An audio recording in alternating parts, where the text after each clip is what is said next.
পুরুষ উটগুলো এভাবে হচ্ছে শিকল দিয়ে বাইধা রাখা হয়, কারণ ওরা প্রচুর শক্তিশালী। ওদেরকে ছেড়ে দিলে ওরা অনেক দূর চলে যাবে, ওদেরকে ধরতে অনেক কষ্ট হয়ে যাবে।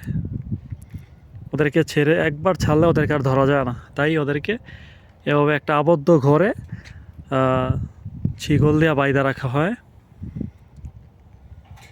এখানেই ওদেরকে খাবার দাবার সব কিছু দেওয়া হয়।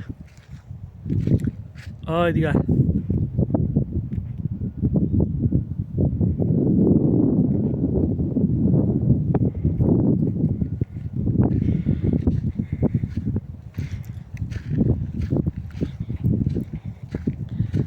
এই যে এখানে একটা আছে, এটাও সেম। এটা একটু ছোট, তারপর বাইরে রাখছে কারণ ওরা হচ্ছে পুরুষ,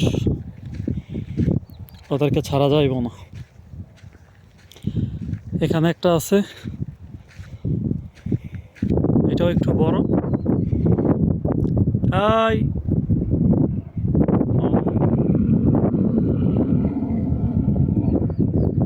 কি গম্ভীর দেখেন। প্রত্যেকটা অনেক কঠিনভাবে বাইধা রাখা হয়, যাতে লাফালাফি না করতে পারে, মাঝখান দিয়ে বাইধা রাখা হয়। তারপর আরেকটা পায়ে হচ্ছে ছিগল লাগানো আছে। যদি ছিগলটা লাগানো না থাকে, ওরা এই ঘরগুলো ভাঙ্গা ওরা বাইরে চলে যায়। প্রচুর শক্তিশালী ওরা।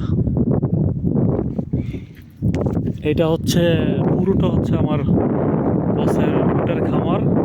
এখানে প্রায় 200-300 উট আছে। সবগুলো ছোট ছোট উট ওই যে ওইখানে আশেপাশে আছে, অনেক দূর। ওরা মাঠে ঘাস খাওয়ার জন্য বের হয়েছে। আর পুরুষ উটগুলো সব হচ্ছে এই যে এখানে খাঁচায় বন্দি।